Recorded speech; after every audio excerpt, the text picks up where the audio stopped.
That Hogwarts set is a bit of a stuck there. I have to do something. Whoa!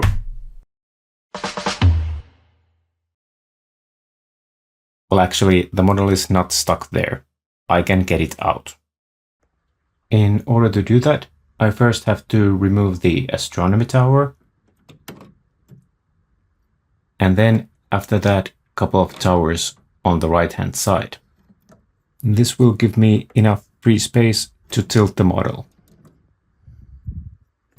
Then I just slide my hand under this side and start lifting the model. There is quite a bit of friction against the wall, but eventually I am able to free this model. Then I just have to tilt it enough so that I can clear the hinges.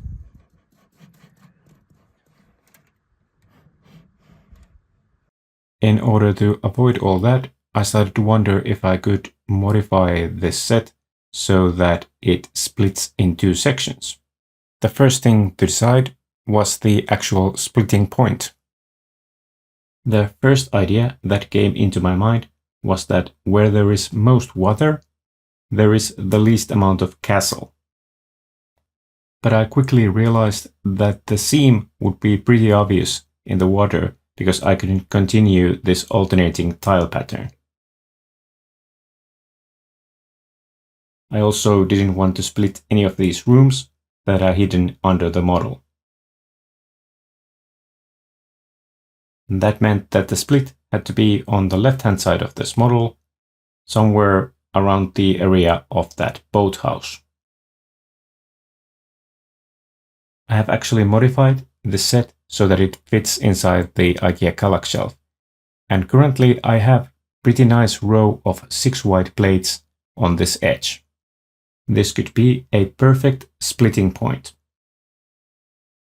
That splitting point would go directly through the boathouse, so I have to come up with something there. Also, I need to come up with some way to split the Great Hall, because even if I would be able to split the mountain under the Great Hall, the model is still too wide if the Great Hall remains attached. There is a turntable under that courtyard that connects the Great Hall to the rest of the model. The courtyard is connected to the turntable with several studs, so that won't come off easily. So I'm thinking that the ideal solution would be that I would be able to separate the Great Hall from the courtyard. In order to do that, I have to replace this 6-long plate that connects the courtyard to the Great Hall. So I just decided to grab 2 shorter plates from my inventory and replace that plate. And now it comes off quite nicely, at least once you have removed these tiles.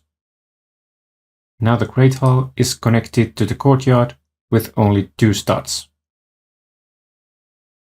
And of course it is possible to split this even when the tiles are on.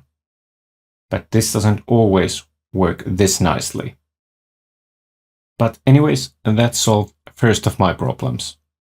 Now that I knew that I could fix the problem with the Great Hall, it gave me confidence to continue with this modification.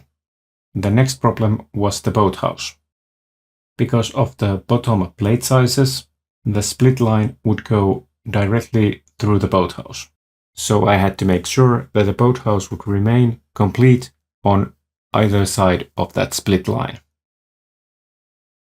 But first I wanted to fix these water tiles in front of the boathouse. 2 of them go over the split line, and that's no good. But those existing parts could be rearranged easily, and now the water section is good to go. Then I took off the boathouse and the first section of the mountain. Without those, the next 8 studs seem to be okay for the split. But this part will need some reworking. Because the plate at the bottom is a 4x4, and that needs to split in half. So I replaced that with smaller plates and 1 tile so that the boathouse can slide off it. Now I need to transfer these details back. Then, little by little, I worked my way deeper into the mountain. and I either rearranged the existing parts or replaced one part with two smaller parts. Like at this point, there was this 4x8 plate, and I replaced it with two smaller plates. And once that was fixed, I just grabbed next section of the mountain, whatever came off easily. And the next section was quite a big one. And in that, I need to split that tan pathway into smaller sections. Because before that, the entire pathway was on the other side of the split line. So it was time to disassemble this section a bit. At this point, the breakaway section started to look pretty good, but then again, step by step, the mountain was getting bigger, and the required changes were getting more and more difficult. I also needed to modify this top section so that it would be able to split, but still support the Great Hall. At this point, I decided to do a bit of a change in strategy, and I started working in from the backside. Here you can see the position of the split line, and it is quite obvious that that angled brick there needs to move a bit. Otherwise, this section looks like it should be fairly easy to modify. Although those dark tan steps are directly on the splitting line. I'm thinking that I should move this angled brick one stud forwards. Here I grabbed the next plate too, and I realized that I also need to change the plates below that angled brick. And now it looks better. And then on to the next problem. At this point, it was no longer possible to carve into that mountain little by little. I just had to make a mess on the build table. Here I am putting the breakaway section back together, and I'm starting to build new supports for this ground section under the Great Hall. The next step is replacing that blue brick, as it is too long. I added some tiles instead of plate for the breakaway section so that it can slide under the main section. Like this. This seems to work just nicely. Next, I continued the pathway on the front side, and here you can also see how the boathouse is going to work. Now there are still a few gaps here in the model, but at this point I had no recollection how that part should have looked. But of course, I could always check the instructions.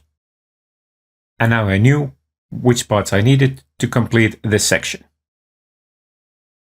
Once again, I had to replace the original parts with smaller parts from my inventory. I also did some improvements for the support work under this pathway. And now, once the sections are connected, you can see that the pathway goes all the way to the top. Now, originally, this curved tile was part of the ground beneath the Great Hall, but I couldn't find a spot for it in my new version. There are some gaps here, but those will be covered by the Great Hall, as you can see here.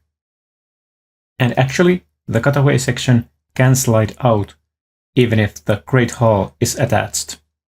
But this is actually not useful for me because I can't get the model out of the cabinet if the Great Hall is attached. And finally, I was able to complete the back section too. And this was my solution that prevented that dark tan slope piece from being split between two sections. That bump out in the main section also works as a stopper if I slide the cutaway section in from the front. At this point, I was starting to think that perhaps I want to add pins here that will hold this model together when it's out of the cabinet. That might be useful if I ever take this to a Lego event. So I replaced a couple of bricks with Technic bricks in such positions where it was possible to do it for both sides. Of course, these are not needed for the glass cabinet, And actually it wouldn't be possible to pull these sections apart while the model is in the glass cabinet.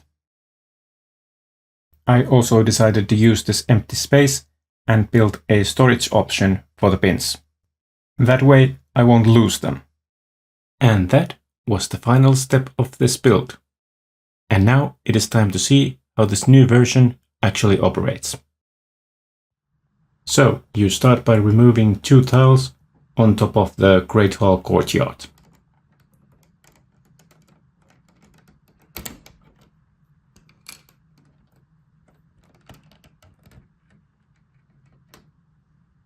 Once those are taken off, you can easily separate the Great Hall.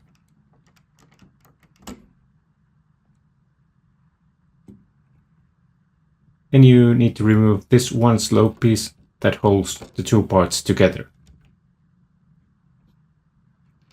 And then you could slide the smaller section out.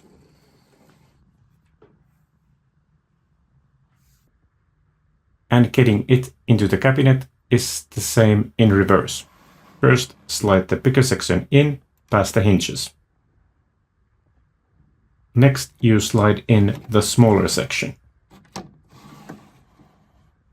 Then you add in the small green slope piece that will hold these 2 sections together.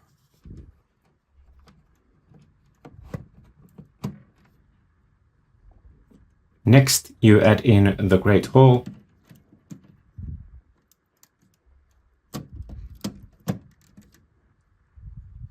And finally add in the 2 dark gray tile pieces to complete the courtyard.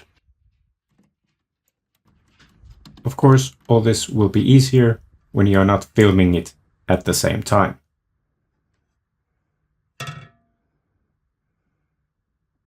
Now, the big question at the end is this actually an improvement when compared to the previous method of getting this model in and out of the cabinet? The downside here is that you need to take off smaller pieces when you're using this method, so it is not that easy to do. Then again, there is definitely a positive side with this method too. There is no more flexing the entire model to get it out. I think that I prefer this newer method. On the other hand, there were quite a lot of small changes here, and the appearance of this model didn't change one bit. So I wonder if it was worth all this hassle. And then again, the change is already done, so I might as well keep it. While I was doing these changes, I actually started to think about a follow-up project involving this same model. This set doesn't fill the cabinet entirely. There is additional 15 studs of depth there.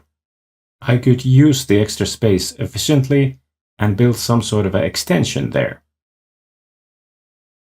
There are various instructions available on Rebrickable how to do an extension on this side of the castle, but none of them are of this size. The extensions are usually far larger. So while I can use those instructions as an inspiration, I'll need to be a bit selective with the details that I want to add to my version. So I get to design something of my own. And of course, that is part of the fun here. So we will start that build in the next video. If you want to get the notification as soon as that video is up, you should consider hitting that subscribe button down there. I will upload the next video ASAP, but remember, when a Sloth says that, it means as slowly as possible. Bye bye!